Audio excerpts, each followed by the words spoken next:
मंगरुआ ने अपना चौपाल सजा लिया है और मंगरुआ के साथ हैं वरिष्ठ पत्रकार कहूं, छोटा भाई कहूं, लेकिन आवाज बहुत बुलंद है।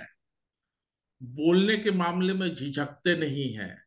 टीवी चैनलों पर बैठते हैं और जिसको गुंडा कहना होता है उसको गुंडा भी कहते हैं, जिसको अपराधी कहना होता है उसको अपराधी भी कहते हैं। सब कुछ आते नहीं है मंगरुआ की तरह। तो हमारे साथ हैं अमिताभ भूषण। अमिताभ भूषण जी, कर्पूरी ठाकुर को भारत रत्न मिला है। कर्पूरी की जमात लगती है कि बौखला गई है। उम्मीद नहीं था कि नरेंद्र मोदी वाली सरकार कर्पूरी ठाकुर को भारत रत्न दे देगी। अब जब मिल गया तो पलटेंगे, आएंगे, जाएंगे, रहेंगे, सरकार गिरेगी, बचेगी, क्या लगता है? देखिए, दो बात है संतोष जी। आप तो अग्रज हैं, और कर्पूरी ठाकुर से चूंकि आपने चर्चा की शुरुआत की है, तो उनसे मेरा भी बड़ा अत्यंत जुड़ाव है। और वो जुड़ाव इस मायने में है कि मैं भी कर्पूरी डिग्री धारी हूँ। 10वीं की परीक्षा में अंग्रेजी में फेल और बाकी विषयों में पास। तो वैसे 10वीं की परीक्षा में मैं प्रथम श्रेणी से उत्तीर्ण हुआ, लेकिन अंग्रेजी के बिना। और दरअसल जब अंग्रेजी की परीक्षा हो रही थी, तो उस वक्त भी मन में ये था कि नहीं लिखेंगे तो क्या फर्क पड़ेगा। तो कर्पूरी जी ने जो योगदान दिया अंग्रेजी के मामले में बिहार की शिक्षा व्यवस्था में, उसके लिए तो भारत रत्न उनको कम ही मिला। उससे आगे कोई विश्व रत्न भी अगर नरेंद्र मोदी जी उनको देते तो और अच्छा होता। और अब बात नीतीश कुमार की, जिसका नहीं, जिक्र आप कर रहे हैं कि नीतीश कुमार के बात शुरू कर, नीतीश कुमार तक पहुंचने से पहले अच्छा याद दिलाया अमिताभ जी ने। अमिताभ जी, हाल फिलहाल की परिघटना कोरोना डिवीजन है। तो कोरोना के दौरान भी बहुत सारे लोग ऐसे ही पास करा दिए गए, परीक्षा हुई नहीं हुई और लोग पास हो गए। लालू यादव को भी याद करना होगा। उसी कर्पूरी ठाकुर और कर्पूरी डिवीजन को आगे बढ़ाते हुए लालू ने एक समय शुरू कर दिया था कि घर में बैठो और कॉपी लिखो। तो कर्पूरी के चेले निश्चित तौर पर। कर्पूरी के चेले हैं। डिवीजन तो है, ठीक है, अंग्रेजी में नहीं पास कर पाए, लेकिन बीए, एमए, बिहार का क्या बिगड़ा और बिहार का क्या बना, ये भी चर्चा में शामिल होना चाहिए। और उलट पलट, आया राम गया राम, सरकार बनाया राम, तमाम तरह की बातें हो रही है। देखिए, बिहार की राजनीति का जो शाश्वत सत्य है नीतीश कुमार के कालखंड में, वो एक ही है। चच्चा है तो गच्चा होगा, चच्चा है तो पलटेंगे। पलटना ही बिहार की राजनीति में नीतीश कुमार की भूमिका का परम सत्य है। तो इस सत्य से कोई भी इनकार नहीं कर सकता है। और चूंकि पलटना पलटना एक परम सत्य है, और ये पलटने की प्रक्रिया नीतीश कुमार निरंतर इसमें लगे रहते हैं। तो सब लोगों को बार बार इस बात का अंदेशा था ही कि आज नहीं तो कल नीतीश जी पलटेंगे। बस ये था कि समय को लेकर सब लोग फिक्रमंद थे कि नीतीश जी कब पलटेंगे। तो अब वो घड़ी आ ही गई है कि जब नीतीश कुमार जी के पलटने की औपचारिक मुनादी होनी है। लेकिन ये पलटने की प्रक्रिया क्यों हुई है? कुछ लोग ये कह रहे हैं कि रोहिणी आचार्य से आहत हो गया नीतीश कुमार का मन। उन्होंने एक्स पर कुछ लिख दिया और चचा का मन आहत हो गया। ये सब कोरी बकवास बात है, क्योंकि नीतीश कुमार पलटने के लिए मुहूर्त निकाल के बैठे हुए थे पहले से संतोष जी। बस ये है कि वो कुछ परिघटना की व्यवस्था कर रहे थे, और सही कहें तो वो प्रभोग कर रहे थे बार बार आरजेडी को कि कोई कुछ तो कहे, किसी तरीके से कोई ऐसी परिस्थिति बने कि ठीकरा उधर फोड़ के हम चल दें। चलने का फैसला नीतीश कुमार ने कर लिया था, और ये आज किया था ऐसा नहीं है। नीतीश जब आए थे आरजेडी में, तब भी उनके दिमाग में था। आज जब वो बीजेपी में जा रहे हैं, तो अगर सियासी पारी का विराम नहीं हुआ, तो संतोष जी, बिहार की जनता ये जानती है कि वो फिर पलटेंगे, क्योंकि उनके डीएनए को नरेंद्र मोदी ने बताया था। तो उस डीएनए में अब तो बिहार की जनता ने मान लिया है कि पलटना उस डीएनए का मूल तत्व है। वो समय के साथ इधर उधर होता रहेगा, और जब तक सियासी तौर पर वो जीवित है, वो दोहराते रहेंगे अपने इस पलटने की प्रक्रिया को। बहरहाल, ये सब हुआ क्यों और क्यों ऐसा हो रहा है, नीतीश कुमार क्यों कर रहे हैं संतोष जी, ये महत्वपूर्ण है। मुझे लगता है कि ये सब इसलिए हो रहा है क्योंकि नीतीश कुमार कर्पूरी जी के चेले हैं। कर्पूरी जी मतलब समाजवादी। तो समाजवाद के भीतर अलटना पलटना कोई ऐसी बात नहीं रही है कि जिसको लेकर के बड़ा कोई मन में यो हो कि बड़ा गड़बड़ है। नीतीश कुमार शुरुआत से आप देख लीजिए, पटनायक साहब के दौर से होते हुए जॉर्ज फर्नांडिस तक पहुंचिए। तो नीतीश कुमार कब किसके रहे, कितने देर तक किसके रहे, कब किसको उलट दिया, कब किसको पलट दिया, शरद यादव जी की भी आत्मा ऊपर से गवाही दे रही होगी, जॉर्ज साहब की आत्मा तो दे ही रही होगी, उनके जितने साथी रहे हैं, लालू यादव बार बार बता चुके हैं। तो ये पूरे बिहार की जनता को भी पता है कि नीतीश कुमार ये करेंगे, वो आगे भी दोहराएंगे। पर ये कर क्यों रहे हैं? कर इसलिए रहे हैं संतोष जी, क्योंकि नीतीश कुमार के जीवन का एक शाश्वत सत्य है कुर्सी। वो कुर्सी कुमार है। तो वो अपनी कुर्सी अपने पूरे जीवन काल के लिए उसको रिजर्व रखना चाहते हैं, ये जानते हुए कि इस धराधाम में कुछ भी स्थिर नहीं। लेकिन नीतीश कुमार ने ये मान लिया है कि ये कुर्सी बिहार की उनके लिए सदा सर्वदा के लिए आरक्षित हो गई है। और ये ऐसा क्यों लगता है? ऐसा इसलिए लगता है कि कभी पहले नंबर की पार्टी बने नीतीश कुमार, 2015 के बाद देखिए किस तरीके से बिखरते चले गए, गिरते चले गए, रसातल में पहुंच गए। स्थिति ये हो गई कि तीसरे नंबर की पार्टी 2020 में बन गए नीतीश कुमार। और 2022 में जो वो लेके घूमते थे तय कि 12% 15% मतदान वोट का मैं मालिक हूं, तो 2022 में 3 उपचुनाव हुआ संतोष जी। गोपालगंज के उपचुनाव का परिणाम देखिए, मुजफ्फरपुर के भीतर कुरहनी के उपचुनाव का परिणाम देखिए, और मोकामा का उप परिणाम देख लीजिए। तीनों चुनाव में ये साफ तौर पर बता दिया गया मतदाताओं की तरफ से कि नीतीश कुमार अब 0% मत के मालिक हैं, उनके पास कोई मत नहीं बचा है। इवन कि जिन बूथों पर, जैसे गंगौता माना जाता है कि कुर्मी के सदृश जाति है, जिस पर नीतीश कुमार अधिकार रखते थे, उन बूथों पर नीतीश कुमार के खिलाफ वोट हुआ। कुशवाहा कैंडिडेट उनका था कुरहनी के भीतर, और वो कैंडिडेट चुनाव हार गया। कुशवाहा बूथों पर भी उसके खिलाफ पोल हुआ है। उसी तरीके से आप गोपालगंज में देखेंगे तो जो नीतीश कुमार अति पिछड़ा की बात करते हैं, अति पिछड़ा जातियों ने नीतीश कुमार के नेतृत्व को नकार दिया। और ये अचानक नहीं हुआ संतोष जी। 2014 में जब पहली बार गठबंधन से नीतीश कुमार अलग हुए, 2015 का विधानसभा देखिए, 2020 का विधानसभा देखिए, 2022 का उपचुनाव देखिए। नीतीश कुमार कहते हैं ना, चले थे चौबे बने दूबे बन के आ गए। तो ये जो है निकले थे बहुत बड़े तुर्रम खां बनने के लिए, और बिहार की जनता ने बता दिया कि भैया आपके लिए हमारे यहाँ कोई जगह नहीं है। लेकिन दुर्भाग्य बिहार का और सौभाग्य नीतीश कुमार का देखिए कि जिस आदमी के जेब में 1 रुपए की राजनीतिक पूंजी नहीं बची है, जिसकी कोई विश्वसनीयता नहीं, जिसके पास कोई वोट बैंक नहीं, उसको पर माथे पर लेकर के उस डगड़ा के बैगन को कभी बीजेपी घूमती है, कभी लालू यादव घूमते हैं।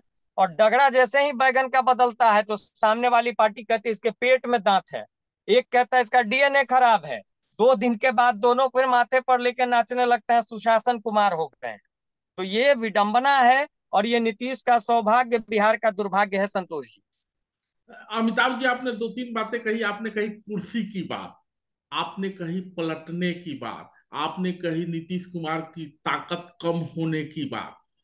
कुर्सी तो चल ही रहा था नीतीश कुमार का। हाँ, भतीजा पर कभी कभी हाथ फेर देते थे कि अब तो तुम ही को न देखना है, अब तो तुम कुर्सी कुर्सी क्या, बिहार की कुर्सी क्या, पीएम मटेरियल कहे जा रहे थे, प्रधानमंत्री बनने की बात हो रही थी। हालांकि उनको कुछ चाहिए नहीं होता है। नीतीश कुमार कई बार कह चुके हैं कि हमको कुछ चाहिए नहीं, हमको खाली माने विपक्ष को एकजुट करना है ताकि मोदी को हटाया जा सके। आप कहते हैं कुर्सी पे चिपके हुए हैं, तो कुर्सियां तो सलामत है देखिए इसमें नेताजी।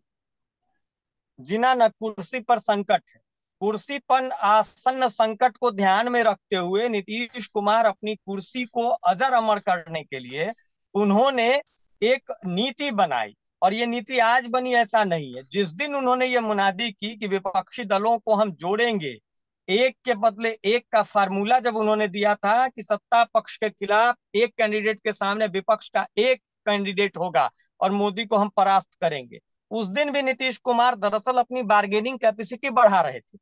उस दिन भी वो अपने मोल भाव की क्षमता बढ़ा रहे थे। वो नरेंद्र मोदी और बीजेपी को ये संदेशा मेरी हैसियत है और मैं आपके लिए परेशानी का सबब बन सकता हूं, आप मेरे महत्व को समझिए।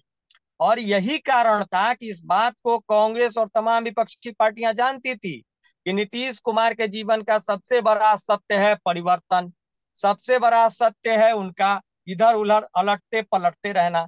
इसीलिए कांग्रेस ने उनको कन्वेनर नहीं बनाया। ममता बनर्जी छोड़िए, लालू यादव जो उनके बड़े भाई हैं, लालू यादव तक ने नीतीश कुमार के नाम की पैरवी नहीं की कि इसको संयोजक बनाया जाए।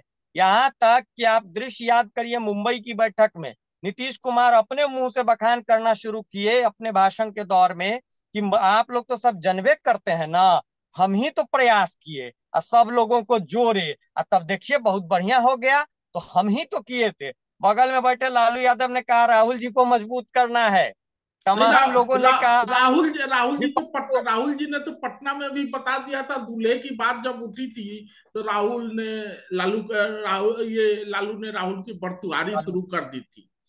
दूल्हा बनो, जी दूल्हा जी, बन। निश्चित तौर पर लालू बार बार पता नहीं तेज प्रताप का ब्याह दोबारा कब करेंगे, तलाक कुलाक हुआ कि नहीं नहीं जानते हैं, एक लड़की का घर बर्बाद हो गया। लेकिन राहुल को दूल्हा बनाने की बात तो लालू यादव ने की ही थी। निश्चित तौर पर, और हाल के घटनाक्रम को देखिए, आप जिस कुर्सी की बात कर रहे हैं कि सुरक्षित था, वो सुरक्षित नहीं था, कुर्सी खतरे में था। सुधाकर सिंह जी को याद करिए, जब उन्होंने नीतीश कुमार के ऊपर बोला था तब तो नीतीश कुमार आहत नहीं हुए थे, तब गठबंधन तोड़ने की बात नहीं हुई थी। और आज रोहिणी आचार्य के एक्स पर लिख देने से नीतीश कुमार का मन आहत है। ये आहत वाहत ये सब ड्रामा है, ये सब तमाशा है। नीतीश कुमार मन बना चुके थे और सियासी नफा नुकसान को समझ के मन बना चुके थे। इसलिए पिछले कुछ घटनाक्रम को देखिए संतोष जी, नीतीश कुमार कन्वेनर नहीं बने।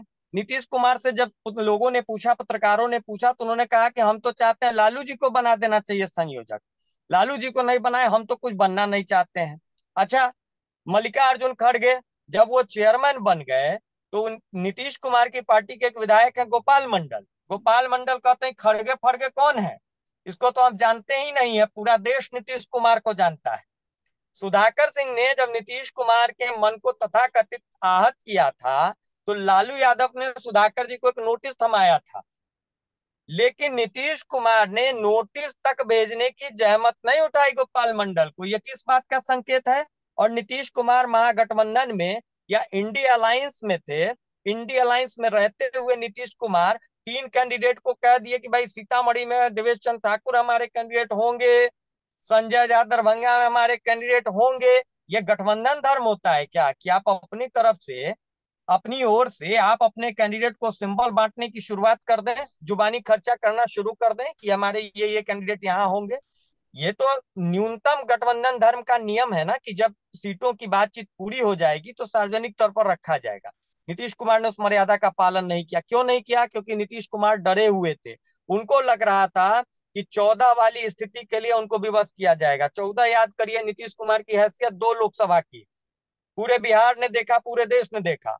वो नीतीश कुमार जो दूसरे की जमीन का फसल काट करके खुद ठेकेदार बनते हैं, जमीन तो उनके पास बची नहीं, जमीन या तो आरजेडी की थी या बीजेपी की थी।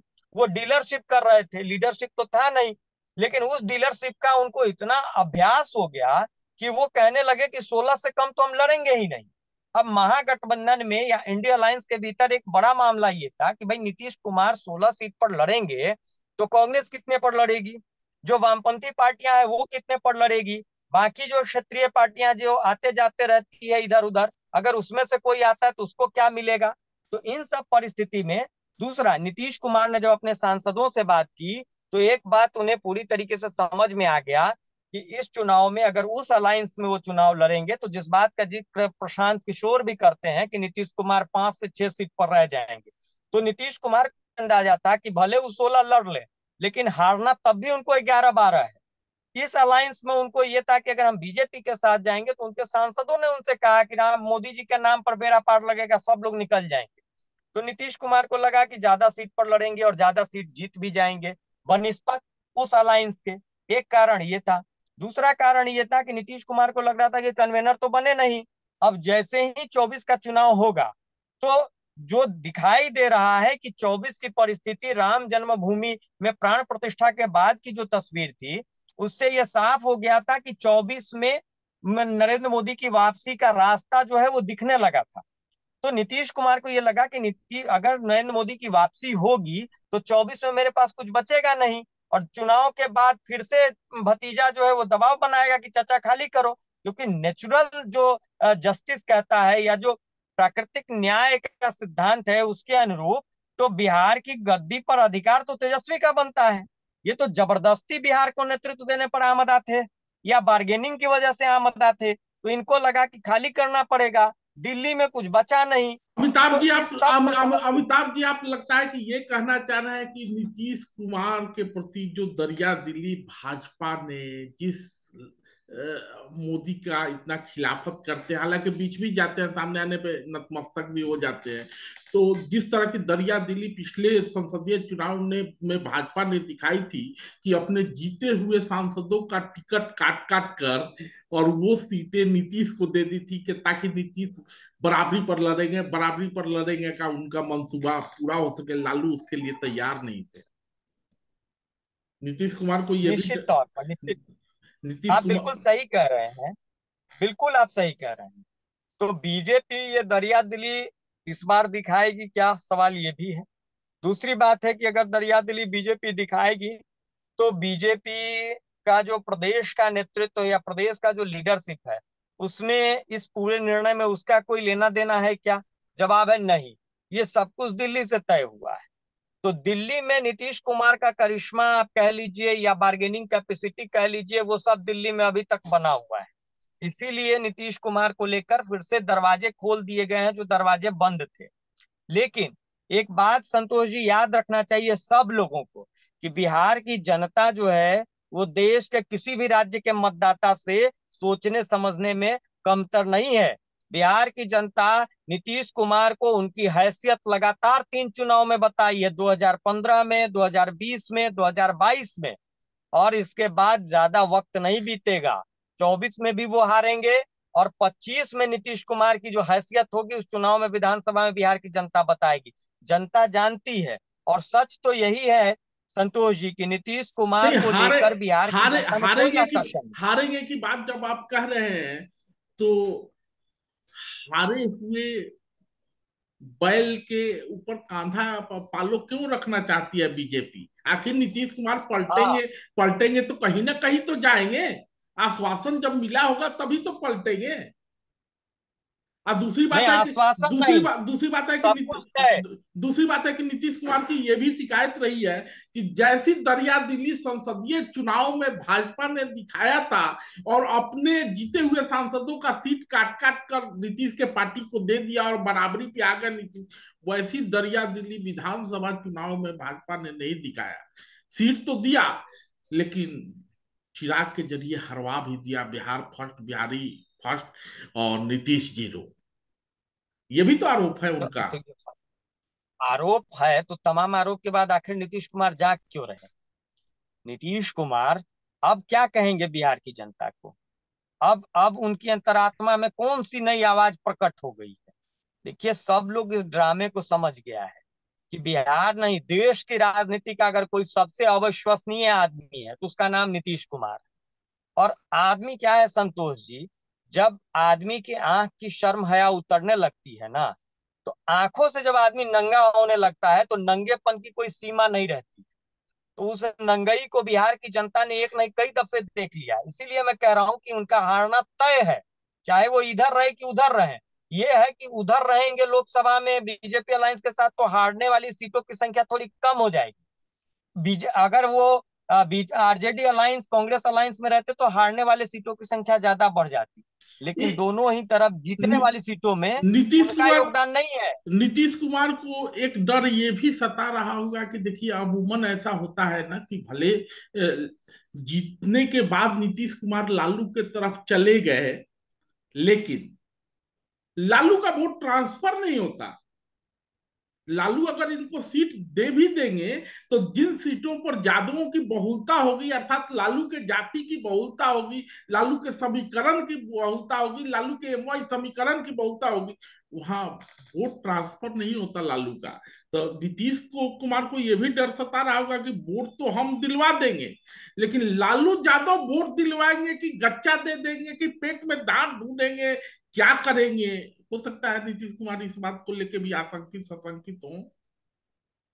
नहीं, आप जो कह रहे हैं, देखिए वो परिस्थिति क्योंकि ये संतोषी खेल थी। क्योंकि ये खेला रामविलास पासवान के साथ हो चुका है बिहार में। आप बिल्कुल सही कह रहे हैं, ये परिस्थितियां बिहार में थी, लेकिन 2022 में मैं एक ही सीट का आपको उदाहरण दे रहा हूँ।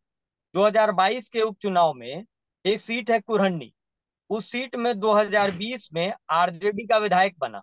आरजेडी के विधायक को, आरजेडी अकेले लड़ी थी, आरजेडी के विधायक को उस सीट में 43% वोट मिला था। जो वोट आरजेडी ने गेन किया था 2020 में, 22 के उपचुनाव में जेडीयू का कैंडिडेट था। आरजेडी का सीटिंग किसी वजह से वो अयोग्य करार दिए गए थे। जेडीयू चुनाव लड़ने गई, कुशवाहा कैंडिडेट था, लेकिन जो वोट शेयर 2020 के चुनाव में आरजेडी को उस सीट पर मिला था, सेम वोट शेयर 2022 के उपचुनाव में भी मिला। इसका मतलब कि यादवों ने वोट किया, लेकिन नीतीश कुमार की जाति में जो अति पिछड़ा वोट बैंक था, वो उनका साथ छोड़ चुका था, वो शिफ्ट हो गया बीजेपी में।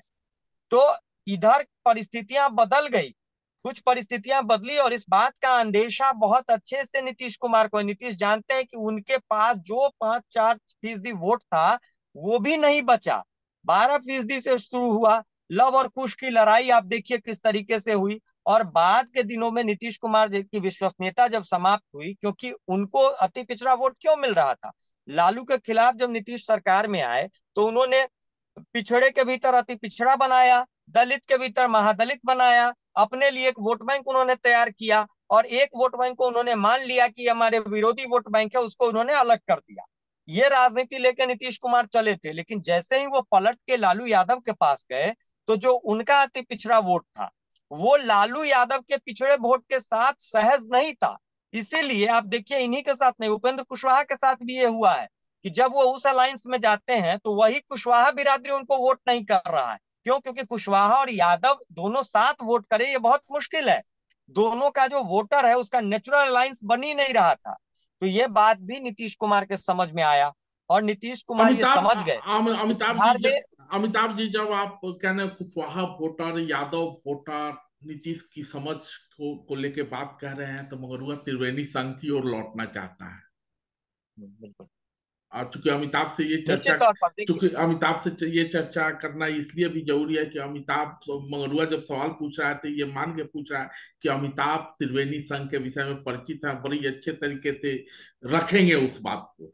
त्रिवेणी संघ, नहीं, आप जी, जी, त्रिवेणी संघ कभी त्रिवेणी एक। संघ आप देखिए, त्रिवेणी संघ के साथ भी ये कितना बड़ा खेल हुआ है। हम्म त्रिवेणी संघ, कोयरी, सॉरी, कुशवाहा, और नीतीश कुमार की जाति कुर्मी, कुशवाहा और यादव, तीनों का संघ त्रिवेणी संघ। इसकी स्थापना इसीलिए हुई थी कि हमारी जाति का उन्नति प्रगति कैसे हो, हम सत्ता में शीर्ष पर कैसे पहुंचे। और उसी त्रिवेणी संघ से लालू यादव भी निकले, उसी त्रिवेणी संघ से नीतीश कुमार की भी राजनीति बड़ी हुई। लेकिन कमाल देखिए, जाति में पहले पायदान पर यादव, ठीक है, यादवों को मौका मिल गया। दूसरे पायदान पर कुशवाहा, कुशवाहा कहाँ गए? नीतीश कुमार जो 3 में न 13 में थे, न तब थे न अब है, न आगे होने की गुंजाइश है, वो नीतीश कुमार देख लीजिए कि पिछले 17-18 वर्षों से जवरिया बैठे हुए हैं। तो त्रिवेणी संघ में भी जो तीसरा भागीदार था, जो कायदे से दूसरे नंबर का भागीदार था, उसको जब भी सत्ता में भागीदारी देने की बात उठी, तो नीतीश कुमार ने बाहर का रास्ता दिखाया। और उपेंद्र कुशवाहा को कितना जलील किया नीतीश कुमार ने। कौन बनाया? पूछिए उससे। हम ही ना लाए थे, हम ही ना बनाए। नहीं, अरे, आपने बनाया। वो तो नीतीश कुमार की भाषा भी हो गई है। मैंने बड़ा इंजीनियर है, लेकिन वो बड़ा जाहिल टाइप से कभी कभी बोलते नहीं, हैं। उनका सम्राट चौधरी से भी पूछ रहे थे, कह रहे थे कि जाके बाप से पूछो। यहाँ तक कि विधानसभा में जब भाजपा के साथ थे, तो लालू के बेटों से पूछा करते थे कि बाप और मतारी से ना पूछो। अब ये तो नीतीश कुमार की भाषा ही है, तो क्या कहा जा सकता है। हाँ, और लेकिन जो आप कह रहे थे बहुत महत्वपूर्ण है कि भाई, एक तरफ आप कहते हो जिसकी जितनी हिस्सेदारी उसकी उतनी भागीदारी, और दूसरी तरफ आप दूसरे की हकमारी करके बैठे हो। अब तो आप ही ने जनमत सर्वे करवाया ना, आप ही ने सर्वे करवाया है जातियों का ना, जनगणना तो नहीं है, सर्वे आपने कहा, तो चलिए आप ही का सर्वे मान लेते हैं। तो क्यों नहीं छोड़ देते हैं? कुछ अगर नहीं कर सकते हैं, तो उतर जाइए गद्दी से। गद्दी है तुम्हारा, जनाजा तो नहीं है। कुछ कर नहीं सकते तो उतर क्यों नहीं जाते? बिहार की जनता तो पूछ रही है नीतीश कुमार से, लेकिन नीतीश कुमार उतरेंगे नहीं। और आपने अच्छा याद दिलाया कि नीतीश कुमार पेशे से, पढ़ाई से अभियंत्रण के विद्यार्थी रहे, इंजीनियर है। लेकिन मैंने देश की राजनीति में इकलौता ऐसा इंजीनियर संतोष जी देखा है, ये जिस जहाज में बैठे होते हैं वहां पेचकस लेके छेद करते रहते हैं, नजर चुरा के छेद करेंगे, और जैसे पानी जहाज में भरा कि कूद के बगल के जहाज में चले जाएंगे। ऐसा इंजीनियर मैंने राजनीति में, देश की राजनीति में नहीं देखा है। बिहार की राजनीति में तो खैर हो ही नहीं सकता है। ये खूबी नीतीश कुमार की है। कुल मिला के ये है कि नीतीश कुमार पलटना तय है, और इसके बाद अगर वो बचे रह गए सियासी तौर पर, तो इसके बाद फिर वो पलटेंगे, इससे भी कोई इनकार नहीं किया जा सकता है। पलटने की वजह भी यही है कि नीतीश ने जो विपक्षी एकता का ड्रामा किया, वो दरअसल पारितोषिक पाने की योजना पर काम कर रहे थे, उसी का पारितोषिक उनको मिला। विपक्षी लोग भी जान रहे थे कि आदमी पलट जाएगा, इसका कोई भरोसा नहीं है, इसीलिए किसी ने उनके नाम की पैरोकारी नहीं की, इसीलिए वो कन्वेनर नहीं बने। आप सोचिए अगर वो कन्वेनर हो गए रहते और इस समय भाग जाते तो क्या मामला बनता पूरे देश में। और दूसरी बात, बीजेपी ने इनको क्यों लिया? बीजेपी इनको इसलिए नहीं ले रही कि इनके आने से सीटों में कोई इजाफा हो जाएगा।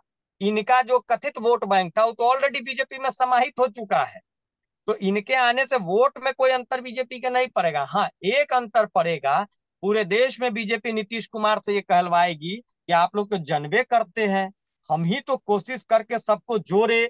अब ये लोग, हम बार बार कह रहे थे देर हो रहा है, लेकिन ये लोग देर किए, मनबे नहीं किए, तो सब लोग तो आप जान लीजिए, पता कर लीजिए कि नीतीश कुमार ने क्या किया। अब कोई रास्ता नहीं का, वो सब बात बीत गई है, राज्य हित में मैंने निर्णय लिया है। तो ये नीतीश कुमार को पूरे देश में घुमा के ये मैसेज दिलाएंगे कि विपक्ष के भीतर कोई एका नहीं है, न दूर दूर तक होने की गुंजाइश है। और नीतीश से शुरुआत हो रही है संतोष जी, उत्तर प्रदेश में भी देख लीजिएगा, आने वाले वक्त में वहां भी गठबंधन में भगदड़ मचेगा। बंगाल आपने देख लिया, ममता का फैसला। दक्षिण के भी राजनीति में आपको बहुत जल्दी तस्वीरें साफ हो जाएंगी, वहां भी भगदड़, और महाराष्ट्र में भी भगदड़ मचेगा, पंजाब के भीतर भी तस्वीरें बदल जाएंगी संतोष जी। क्योंकि इस सब का सार यही है जो सर्वेश्वर दयाल सक्सेना साहब ने बहुत पहले कहा था कि राजनीति में मित्र कठिन है, राजनीति में मित्र कठिन है, स्व से उठा चरित्र कठिन है, किसी जुआरी के अड्डे पर वातावरण पवित्र कठिन है। तो अब नीतीश कुमार जी तो महान पुरोधा आदमी है, उनके डीएनए और दांत की तो बड़ी चर्चा हो गई है।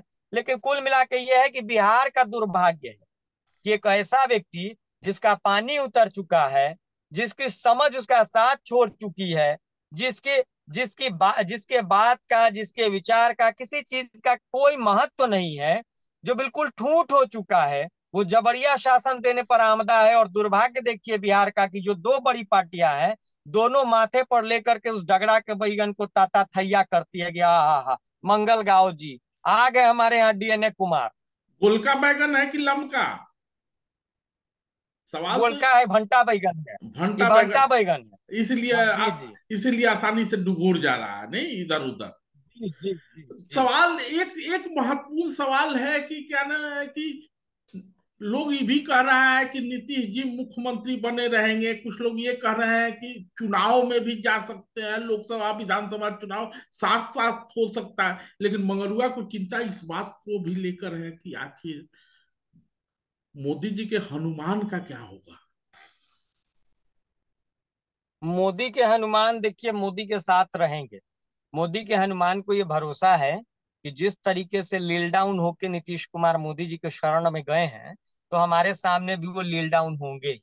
और लील डाउन हो पाए चाहे मत हो, बिहार की जनता के नजर में नीतीश कुमार की क्या हैसियत है वो तो सब लोग जान गया है ना। और देश में भी उनकी हैसियत का अंदाजा लग गया सब लोगों को कि नीतीश कुमार क्या चीज है। तो उस परिस्थिति में हनुमान को ये लगता है कि राम उनके साथ, उनके राम उनके साथ न्याय करेंगे, उनको भरोसा है। दूसरा, हनुमान की समझ बहुत साफ है, उनको ये लगता है कि चलिए अगर वो उस तरफ चले भी गए तो हासिल क्या होगा, भाई उनको सरकार में मंत्री बनना है। तो 24 में जो परिस्थिति दिखाई दे रही है, चाहे विपक्षी एकता की बात करिए या मंडल कमंडल दोनों की राजनीति को साधने की जो कोशिश बीजेपी ने की है, उसके असर को देख लीजिए। तो और उस सबको देख करके एक तस्वीर तो मोटे मोटे तौर पर दिखाई दे ही रही है कि सरकार किस दिशा में जाती हुई दिख रही है। तो हनुमान को लगता है कि अगर यहाँ रहेंगे तो मंत्री हो जाएंगे, क्योंकि एक चच्चा से नहीं, वो दो दो चच्चा से पीड़ित है। एक चच्चा फिर शरणागत हो गए, दूसरे चच्चा भाग के जाए वहां से, या जान बचाए, गुरथरिया में बैठे, जो करे। लेकिन हनुमान को ये लगता है कि अब उनका समय आ गया, उनको कोई परेशानी नहीं है, इसीलिए वो निश्चिंत है। और हनुमान को, मुझे भी ऐसा लगता है कि उनको उनका पारितोषिक मिलेगा। जब विभीषण को पारितोषिक मिल रहा है तो हनुमान को क्यों नहीं मिलेगा? चच्चा परेशान तो नहीं करेंगे, अपने वाले चाचा चच्चा की बात कर देखिए, रहे हैं। ऐसे नहीं नहीं, अब कुछ नहीं कर पाएंगे। अपने वाले चाचा देखिए की कमाल, औकात भी कम है, लेकिन तब भी भतीजा चूंकि नौसिखुआ लग बिल रहा है। आप, अब क्या है ना कि भतीजे, दोनों ही तरफ के भतीजे परिपक्व हो गए हैं।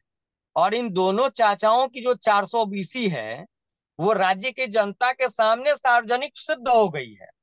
तो उस परिस्थिति में, और दोनों चचा जमीन विहीन है, दोनों भतीजे का नेतृत्व बड़ा हो गया है, उसकी स्वीकार्यता और समझ दोनों बढ़ी है।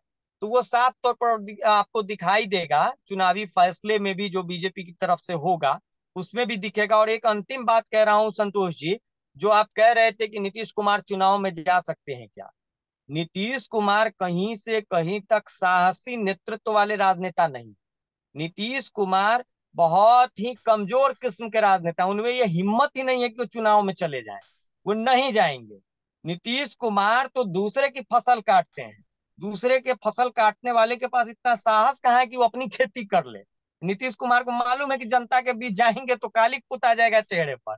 इसलिए वो अभी जमे रहेंगे, तो कारण ढूंढेंगे देख, जनता को बरगलाने का। हाँ, तो चूंकि बात कर्पूरी ठाकुर से ही शुरू हुई थी और मंगलुआ बात को कर्पूरी ठाकुर पर ही अंत करना चाहता है, क्योंकि बड़े कल एक कार्यक्रम में बड़े ढोल बाजे के साथ नीतीश कुमार ने फिर दोहराया कि वो कर्पूरी के चेले हैं। अमिताभ जी, केवल नीतीश कुमार दूसरे की फसल काटते रहे हो ऐसा नहीं है।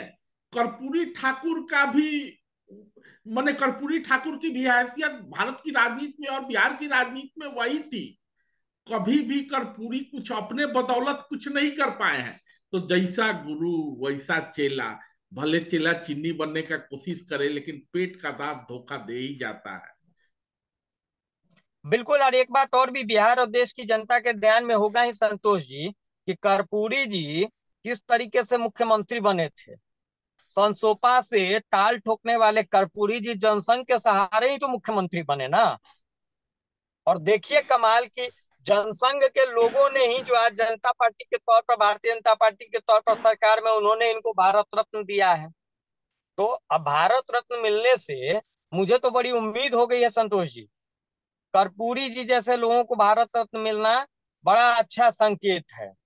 ऐसे में तो बिहार में और शिक्षा भविष्य व्यवस्था बढ़िया हो। भविष्य के संकेतों पर बाद में बात करेंगे।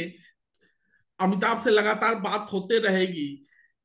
संकेत साफ है, चच्चा पलटने को तैयार है। कर्पूरी ठाकुर को मरणोपरांत भारत रत्न दे दिया गया है। कर्पूरी की जमात कर्पूरी की तरह ही बिहार की राजनीति को प्रभावित करने की कोशिश कर रही है। बिहार का कितना भला होगा, ये देखा जाना होगा। ये सवाल तो चुनाव में ही तय होना है। जस करनी तस भोगहु ता। धन्यवाद अमिताभ। बहुत आभार।